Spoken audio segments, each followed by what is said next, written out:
दुनिया भर के हुक्मरानों तक पैगाम पहुंचा दें, ए दुनिया भर के मुसलमान हुक्मरानों, तुम्हारी इस्लाह और तुम्हारी फलाह अल्लाह की किताब के सामने झुकने में है, अल्लाह के हबीब के फरमान के सामने झुकने में है।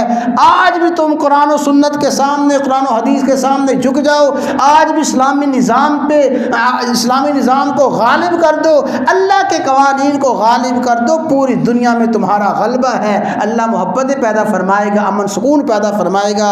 वरना यही हालात रहेंगे और हालात ज़्यादा बिगड़ेंगे अगर हुक्मरान अपनी सलाह नहीं करेंगे, बदतरीन हालात का शिकार होंगे, ये भी हालात का शिकार होंगे, खुद भी बिगड़ेंगे, खुद भी तबाह बर्बाद होंगे, अपनी अपनी आवाम को तबाह बर्बाद करेंगे। फरमाया मालम यहकुम अइम्मतुहुम बिकिताबिल्लाह, जिस कौम के हुक्मरान अल्लाह की किताब के मुताबिक फैसला नहीं करेंगे, अलक़ल्लाहु बअसहुम बैनहुम, अल्लाह उनमें आपस में जंग पैदा फरमा देगा।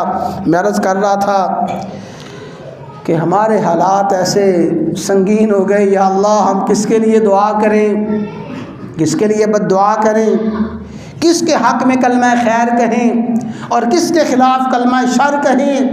ना हम इसके बार इसके हक़ में दुआ कर सकते हैं, ना इसके हक़ में दुआ कर सकते हैं। बस यही है, वही जुमला है जो जुमला याकूब ने कहा था, इन्नमा अश्कू बस्सी व हुज़्नी इलल्लाह, इन्नमा अश्कू बस्सी व हुज़्नी इलल्लाह। यही हालात हैं। तो मेरे भाइयों, इंसानी हालात, इंसानी आमाल हालात में बुनियादी सबब का दर्जा रखते हैं। इंसान के आमाल की दुरुस्तगी हालात की दुरुस्तगी है, और इंसान के आमाल का बिगाड़ हालात के बिगाड़ का सबब है। दुआ है अल्लाह ताला हमें इन बातों का यकीन नसीब फरमाए।